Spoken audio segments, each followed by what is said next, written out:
Rossi, goleiro do Flamengo, tem um ponto fraco que algumas partidas assombra ele e que ele carrega desde os tempos de antes de chegar no Flamengo. E os erros, eles acontecem. É verdade que quando um goleiro erra é fatal. Mas ele também tem um ponto muito forte que faz dele, sim, um dos ótimos goleiros da América do Sul. E pode, sim, ajudar o Flamengo a alcançar a glória. Quando veio os pênaltis, ele veio falar pra mim, ó, deixa comigo que eu errei antes, mas eu vou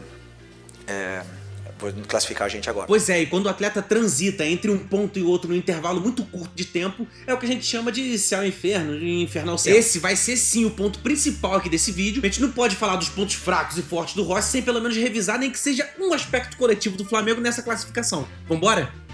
O Rossi chegou a conversar no pé do ouvido do Felipe Luiz no iniciozinho da partida pra ajustar alguns comportamentos e como que o Estudiantes jogando em casa tava atrapalhando o Flamengo a jogar. Repara que o Jorginho, ele recua com a bola aqui, ó, pra primeira linha e deixa o Saul sozinho mais à frente. Tá vendo que o Estudiantes tá marcando com 4 lá na frente? Então, o Flamengo vai fazer essa saída de bola com 1 a mais pra sempre ter algum homem livre pra trocar a bola pra ter paz na saída de bola. O Jorginho recua pra primeira linha pra essa paz estar na primeira linha. Como o Estudiantes tá com 1 a menos marcando, alguém tem que se sacrificar mais. São esses dois caras aqui que estão dispostos a sacrificar um pouco mais, a gente vai entender nessa saída aqui. Se liga só, primeiro o Jorginho com a bola no pé, ele vai tocar no Saul, mas a intenção dele não é que o Saul consiga sair jogando por aqui pelo meio numa zona de guerra onde os caras estão preparando. O Jorginho quer que os jogadores sejam atraídos pelo Saul, o Saul já sabe que tem que devolver essa bola de primeira, e a partir do momento que esse jogador foi atraído, abriu um espaço lá no outro canto pro Jorginho virar o jogo. Então às vezes a gente pensa que isso daqui é um passe que deu errado, que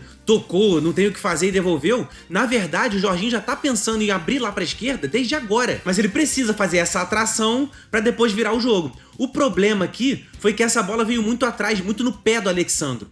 Esse passe deveria ir numa linha à frente desse marcador aqui. Aí sim isso ia se traduzir em ganho de território pro Flamengo. A bola foi um pouquinho atrás e olha só o que acontece. Correria, o Flamengo não consegue avançar de fato naquele lugar do campo lá. Então beleza, vamos recomeçar. Vai recomeçar? Então beleza, Jorginho arma a primeira linha ali com 4. Nesse caso específico aqui, olha, esse marcador, dessa vez ele vai avançar no Jorginho, diferente do que ele fez agora, poucos segundos atrás. O porquê disso? Porque o Jorginho vai receber essa bola de costas e isso é um gatilho para ele ser pressionado. Esse jogador que tá marcando, ele sabe que na verdade ele tá tomando conta de 2 e que ele vai se sacrificar correndo muito. Mas nesse caso específico do Jorginho receber a bola de costas, é um gatilho já combinado pra ele avançar. E olha como que o Jorginho se mantém tranquilo, olha, ele não se afoba. Ele atrai mais ainda a marcação do cara, pra que o Léo Ortiz tenha mais espaço pra quando for receber do Rossi. Quando a jogada segue, olha só o Jorginho esticando o braço, pedindo a bola por trás do bloco, ó, antes do bloco de marcação. E aqui a gente vai perceber como que esse cara aqui é o sobrecarregado do outro lado. O Flamengo troca um passe pra cá, devolve a bola, sai no goleiro e olha só esse jogador aqui já tomando conta tanto do Léo Pereira quanto do Alexandro. Aí o que o Léo Pereira faz? Ele recua bastante pra atrair a marcação do cara, pra deixar o Alexandro mais livre. Caso ele fique no Alexandro, o Léo Pereira é quem tá livre pra receber. Mas o marcador já percebe que o Rossi vai lançar lá e já breca antes, olha, já para antes, corre muito, volta rápido e consegue se manter aqui na frente da linha da bola e o Flamengo não consegue avançar em campo. Aí depois de ver esse lance, dá pra entender exatamente o que o Rossi foi falar no pé do ouvido do Felipe Luiz. Ele tava querendo saber se era mais importante deixar o like no vídeo ou ativar o sininho de notificação. O Felipe Luiz respondeu, os dois. Puta gênio. Dessa vez que o Jorginho tá de frente, com a bola dominada e tranquila, absoluto no lance, olha como que ele não recebe pressão. Olha, o adversário até fecha a linha de passe, mas aquela pressão que aconteceu agora há pouco quando ele recebeu a bola de costas não acontece, ó. Ele tem paz pra ficar com a bola no pé. E isso é intencional da marcação. O Jorginho fica com a bola no pé, todos os companheiros dele estão muito bem marcados, então por mais que ele tenha espaço com a bola, ele é obrigado a forçar algum passe, que é o que acontece aqui, e bola pro Estudiante. Então a filosofia do Estudiante no jogo tava sendo essa. Deixava o cara com a bola tranquilo, com liberdade, beleza, mas uma marcação individual muito intensa. Os caras correndo muito pra que esse cara que está com a bola no pé fazendo a saída de bola não tenha opção. Teve vários momentos do jogo que o Jorginho abriu o braço assim com a bola, ele tava com a bola e, gente, se movimenta, faz alguma coisa, abriu o braço pra procurar alguém. Mas todo mundo sendo marcado muito de perto, com muita correria. O Jorginho, ele via espaço dele mesmo carregar a bola, ele carregava. Dava uma impressão de que o Flamengo tava ganhando território, mas na verdade não tinha opção de passe. O que sobrou pra ele foi conduzir a bola pra frente e no final dessa condução era o quê? Era um passe forçado, difícil pra caramba de acertar, que exige tanto a qualidade do Jorginho pra tocar essa bola certo, no peso correto, na trajetória melhor, quanto também do cara que vai receber a bola entender qual que é o momento que o Jorginho vai forçar aquele passe. Porque tá todo mundo bem marcado, e aí? Vai forçar onde? Como é que vai ser? Porque normalmente, quando alguém tenta um passe, é tipo assim, a zaga deu um molezinho de 1 milésimo. Deu esse mole de 1 milésimo, pô, o atacante sabe, vai forçar o passe aqui, vambora, é agora. Mas com os Estudiantes correndo, todo mundo muito perto, aquela marcação individual, muito pegadinha, certinha, o Jorginho tinha que tentar forçar um passe que não tinha um gatilho pro atacante entender, opa, ele vai forçar em mim agora. E essa marcação e todo esse contexto do jogo fizeram o Jorginho jogar a pior partida dele no Flamengo que eu vi até hoje. Tipo assim, só pra contextualizar, é muito comum que os zagueiros são os caras que mais peguem na bola. Quanto mais avançado o jogador joga, mais pressionado ele tá numa zona de guerra mais perigosa, então ele não tem tempo de pegar muito a bola, e quem costuma ter espaço pra ficar trocando passe até achar um momento perfeito pra atacar é a galera que joga aqui atrás. Então é comum que os zagueiros são os que mais peguem a bola no jogo. O Léo Pereira teve 60 ações com a bola, o Léo Ortiz tem bem mais, 106, e o Jorginho, como ele tava recuando pra participar dessa saída de bola,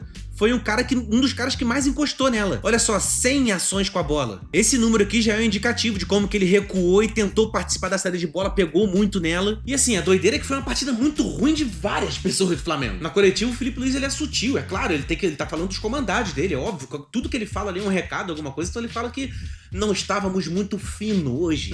Quando o Felipe Luiz fala isso, tu sabe que todo mundo fez muita merda. E quando o Estudiantes forçava o erro ou aproveitava alguma falha espontânea mesmo do Flamengo, atacava bem pelo lado esquerdo aqui, a maioria das vezes. É que como os jogadores estavam sendo muito perseguidos de muito perto, eles tentavam tocar mais rápido, porque sempre tinha alguém do Estudiantes perto deles. Olha só como que esse jogador aqui, ele decide correr pra pressionar o Arrascaeta sem nem saber se ele vai mesmo, se o passe vai pra ele mesmo ou não, ó.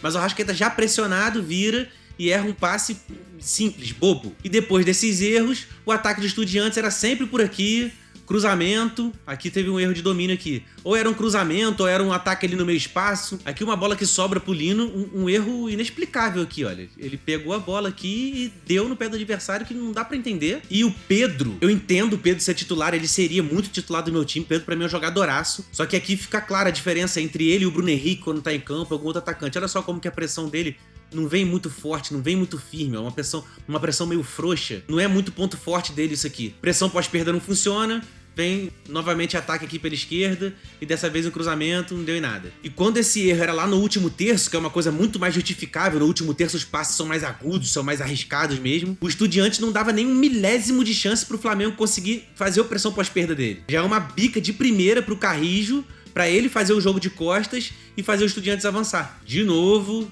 procuro o jogo aqui pela esquerda, atacar esse intervalo entre esses dois zagueiros. Isso aqui foi uma finalização pra fora, mas dá pra perceber que o Estudiante deu muita preferência por atacar aqui por esse lado. E nesses ataques foi que começou a ficar escancarado o ponto fraco do Rossi. Esses cruzamentos aqui, ele não sabe se sai na bola, se vai pra linha do gol, fechar o gol. Aqui ele ficou no meio do caminho, que é a pior opção de todas. E agora a responsabilidade toda do lance tá nas costas do Alexandro. Ele não perdeu essa disputa pelo alto, teve um tempo de bola e o Flamengo não tomou o gol por causa disso. Mas nesse caso específico aqui, dependendo do Rossi, de novo ele fica no meio do caminho e oferece o gol aberto pra caso o atacante ganhe essa bola no alto. Teve lance de bola alçada na área que ele não teve culpa, não teve nenhum, ele não foi punido por causa de uma saída errada. Só que é uma atitude, é uma corridinha, meio que sem ter tanta noção do tempo de bola, que não passa confiança pra zaga. Então, por mais que aqui não seja um erro mesmo dele, muito menos um erro capital, é uma mensagem que ele passa pros defensores, é uma mensagem que ele passa tanto pra torcida quanto pro companheiro. Quando essa bola levanta, o cara vai pra frente, depois decide voltar, todo mundo, tanto torcedor quanto os companheiros, pensa, ih, caraca. E na cabeça do próprio Rossi pode passar um filme, né? Agora, pouquíssimo tempo atrás, teve bola levantada que foi exatamente esse o erro que custou um tropeço importantíssimo pro Flamengo no Campeonato Brasileiro. A disputa pelo título tá muito mais acirrada agora a partir dessa ficada no meio do caminho aqui que aconteceu com ele e foi o gol do Vasco. Isso pode afetar a confiança do goleiro, olha, ele vindo devagar e aqui ele tem como encaixar essa bola, ó. Mas ele sem confiança, sem saber como vai ser essa disputa aqui atrás dele, ele prefere dar um tapinha consciente pra fora da grande área, tá vendo? Por mais que ele esteja absoluto aqui, pô, ele pode pular, levantar o braço e beleza, qualquer coisa falta nele. Mas com isso na memória recente, talvez ele não tenha tido confiança lá, ele prefere jogar pra fora da área com a mão. E aí depois de uma sucessão desses lances sem passar confiança, chega o fatídico momento que o Rossi não tem reflexo suficiente pra defender essa bola aqui no canto dele, não é nem um chute cruzado. A trajetória passa exatamente onde ele já está posicionado. O que faltou foi reflexo mesmo ali na hora, e ele se lamenta bastante, ele sabe que falhou. Claro que a finalização foi forte, mas aqui é levantar o braço, isso aqui é reflexo. O goleiro, reflexo é uma das coisas que a posição exige. Faltou reflexo pro Rossi aqui nessa finalização. Mas é importante que, eu sempre penso assim, quando o jogador erra, analisar o erro, não se esconder do erro, colocar no campo o que aconteceu e treinar esse tipo de lances, porque só, para mim, as correções e o trabalho em cima do que você errou é o que faz você evoluir e melhorar. Mas ele tem a confiança de todos nós. Erro esse que botou a classificação em risco, levou pra disputa de pênalti, mas aí já tem mais a ver com o tal do ponto forte do Rossi. Ele é grande em disputa de pênalti. Aí olha só que maneiro que eu fiz aqui um exercício de especulação do que influenciou a cabeça dele pra escolher onde pular. O primeiro pênalti foi do José Sosa. E qual era a informação que o Rossi tinha sobre ele? Em 2023 ele cobrou um pênalti no lado direito do goleiro, foi contra o Corinthians, ele fez o gol naquela ocasião, e depois também, em 2024, ele cobrou 2 pênaltis. Se a gente se colocar no lugar do goleiro, foi mais um no lado direito baixo e só um no lado esquerdo. Ou seja, das informações mais recentes que o Rossi tinha disponível, ele cobrou mais vezes no canto direito do goleiro do que no esquerdo. Isso não é nenhum tipo de garantia, mas é um indício de que é o canto que ele se sente mais confortável. Sacou de 3 pênaltis, 2 foram naquele canto. Então, na hora de fazer a defesa, o que o Rossi faz? Ele escolhe vir no canto direito. Esse jogador aqui entrou só pra bater um pênalti. Isso aqui não é à toa, essa qualidade aqui, o Rossi nem saiu na foto. De repente, esses lances aqui, eu não assisti, mas ele escolheu o melhor momento, na ocasião ele escolheu o melhor canto e chutou, e por acaso foram 2 na direita, não sei. São variáveis que não tem como ficar prevendo, mas é uma atitude boa ir atrás do canto que o cara mais bate. Na outra cobrança foi o Benedetti, autor do gol no tempo normal, ou seja, ele estava amaldiçoado para a cobrança de pênalti, e a informação disponível era que um pênalti ele bateu no ano de 2025, foi no canto direito do goleiro também, se colocando no lugar do goleiro, no canto direito. Então, por mais que seja pouquíssima informação, o que o Rossi faz?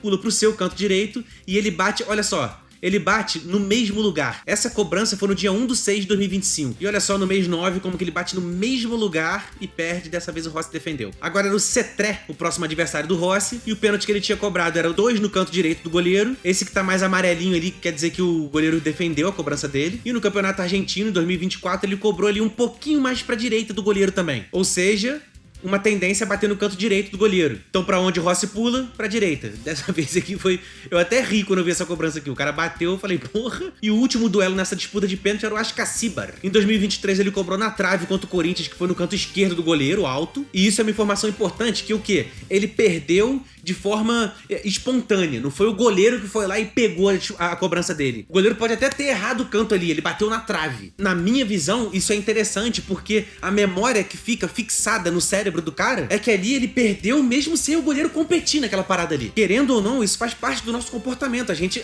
vai diminuir a probabilidade de a gente bater naquele canto de novo, sabendo que nem dependeu do goleiro. Fui eu mesmo que perdi, eu bati na trave. Na próxima, ele bateu no canto completamente oposto, no canto direito do goleiro e rasteiro. Aquela ali o goleiro salvou, mas perceba que no ano de 2025 ele insistiu e bateu ali no canto direito do goleiro rasteiro ainda. Então aí eu acho que além de ter uma tendência de bater no canto direito do goleiro, ainda tem aquela memória afetiva ruim de ter batido num outro canto, num outro lugar do gol e acertou a trave, que sem o goleiro competir ele já errou. E aí o que o Rossi faz?